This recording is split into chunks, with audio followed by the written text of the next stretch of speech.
Welcome to smart wrestling channel. Some இன்ட்ரெஸ்டிங்கான wrestling news தான் பார்க்க போகிறோம். அது முன்னாடி சேனல் சப்ஸ்கிரைப் பண்ணிட்டு லைக் ஒன்று தட்டி விட்டு போயிருங்க. ஃபர்ஸ்ட் ஆஃப் ஆல் ஆஸ்கா நிலைமை என்ன தான் ப்ரோ ஆச்சு? இப்போ ரிட்டையர்மெண்ட் அது இதுன்னு சொல்கிறாங்க நண்பர்களே. அது வந்து ஃபேக்கு அப்படி இப்படிலாம் சொன்னாங்க. இல்லை, ஆஸ்கா வந்து ரிட்டையர்மெண்ட் தான் ஆகிட்டாங்க போல்.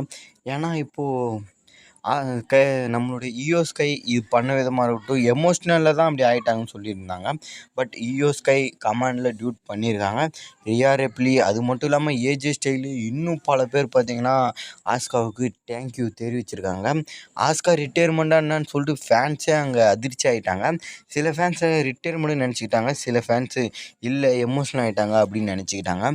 ரிட்டையர்மெண்ட்னு தெரிஞ்சிருந்தால் கண்டிப்பாக பார்த்திங்கன்னா நல்ல சியர் கிடச்சிருக்கும் ஆஸ்காவுக்கு. எனக்கு தெரிஞ்சு மேபி மண்டே நைட் ராலியோ எங்கேயோ பார்த்தீங்கன்னா இவங்களுக்கு ட்ரிபியூட் கொடுக்கலான்னு நினைக்கிறேன். ட்ரிபியூட் கொடுத்தா தான் இவங்களுக்கான அந்த இது வரும். இல்லைனா பார்த்தீங்கன்னா அப்படியே மொட்டையாக ரிட்டையர்மெண்ட் ஆன மாதிரி இருக்கும். ஆனால் யாருமே எதிர்பார்க்கல. ஒரு உமன் ரெஸ்லரு இன்னும் வயசு எல்லாம் சாதிச்சிட்டாங்க, எல்லாம் முடிச்சிட்டாங்க. ஒரு ரெஸ்லிங் சேனல்லே பார்த்துருந்தேன். இதுக்கப்புறம் ஆஸ்காவுக்கு என்ன வேலை, அவங்க எல்லாம் சாதிச்சிட்டாங்க, யூஎஸ்கை தான் வின் பண்ணுவாங்க அப்படின்னு சொல்லியிருந்தாங்க. ஆமாம், ஆஸ்காவுக்கு என்ன வேலை, அவங்களுக்கு எதுவும் இல்லை. அதனால தான் பார்த்தீங்கன்னா அவங்க இதை சேர்ந்த ஒரு ரெஸ்லரை வளர்த்து விடணும், ஆஸ்கா பவர் கிடைக்கணும்னு சொல்லிட்டு யூஎஸ்கையை வளர்த்து விட்டு பார்த்தீங்கன்னா பர்ஃபெக்டாக இப்போ ரிட்டையர்மெண்ட் ஆகிட்டு இருக்காங்க போல். நானே இது அதிர்ச்சியாக தான் பார்த்தேன். இல்லை அப்படி தான் எனக்கு சில பேர் கேட்டது இல்லை அவங்க வருவாங்கன்னு சொல்லியிருந்தேன். அப்புறம் கமாண்ட் டியூட்லாம் பார்க்கும்போது ரிட்டையர்மெண்ட் தான் ஆகிட்டு இருக்காங்க போல். அதுக்கடுத்து வந்து பார்த்தீங்கன்னா பிராக் லெஸ்னர் வந்து பார்த்தீங்கன்னா வருகிறாரா சம்மர்ஸ்லாம். என்ன தான் ப்ரோ கதைன்னு கேட்டிங்கன்னா நண்பர்களே, இப்போ வந்து பார்த்தீங்கன்னா பிராக் லெஸ்னர் இருக்கார். ஓகே, பிராக் லெஸ்னர் ரிட்டையர்மெண்ட் ஆகிட்டார், சண்டை போட மாட்டார். பாலமன் கேட்ட ஃபீவரு, குந்தர் கேட்ட ஃபீவர் என்னன்னா பாலமன் குந்தர் கூட இருக்கணுன்ற மாதிரி தான் கேட்டிருப்பாரு நான் நினைக்கிறேன். ஏன்னா இப்போ குந்தர் கூட இருக்காரா பாலமன், குந்தர்கிட்டையும் இருக்காரு, அங்கேயும் மாற்றி போயிட்டுருக்காரு. இங்கே பிராக்குக்கிட்ட மேட்ச் வேணும் அதெல்லாம் கிடையாது போல்.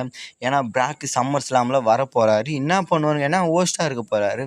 இப்போ ஜான்சனாக இருந்தார்ல வெஸ்டர்ன் மினால ஹோஸ்ட்டாக, ஜான்சன் வந்து வெஸ்டர்ன் மினால 2 டேலையும் அப்புறம் இங்கே பேக்லாஷ்லேயும் இருந்தார். இங்கே பார்த்தீங்கன்னா அதேமாரி ரெண்டு நாள் நடக்க போகுது சம்மர் ஸ்லாமு. அதுவும் அடுத்த பிக்கெஸ்ட் ஈவெண்ட்டு, வெஸ்டர்ன் மினாக அடுத்த பிக்கெஸ்ட் ஈவெண்ட் அதுதான். அங்கே பார்த்தீங்கன்னா பிராக் லெஸ்னர் தான் ஹோஸ்ட்டாக இருக்க போகிறாரு. என்ன ப்ரோ, பிராக் லெஸ்னர் ஒரு சிங்கம் மாதிரி தான் பார்த்துருக்கோம். இந்த மாதிரி மைக்கு பிடிச்சிட்டு பேசுவாரா அதான் இதான்னு கேட்டிங்கன்னா தெரியல. ஆக மொத்தம் பார்த்திங்கன்னா இப்போ டபிள்யூடபிள்யூ தரப்புலேருந்து பேசிகிட்டு இருக்காங்களாம் பிராக் லெஸ்னரை டபிள்யூடபிள்யூ ஹோஸ்ட்டாக இருக்கலாம் சம்மர் ஸ்லாமுக்குன்ற மாதிரி கேட்டிருக்காங்களாம். பிராக் லெஸ்னரும் அதுக்கு ஓகே சொல்கிற மாதிரி தான் இருக்காருன்ற மாதிரி சொல்லியிருந்தாங்க. அப்படி ஓகே தெரிவித்தா நல்லது தானே, நமக்கும் நல்லது தான், பிராக் லெஸ்னர் பார்த்த மாதிரி இருக்கும்.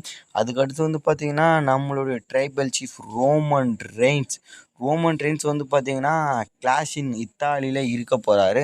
ஆல்ரெடி ஷெட்யூலில் பார்த்துருப்பீங்கன்னு நினைக்கிறேன். ஷெட்யூலில் இப்போ யார் கூட மேட்ச் குழப்பத்தில் இருக்குது. ஜேக்கப் ஃபோட்டோ அகைன் அட்டாக் பண்ணியிருக்காரு.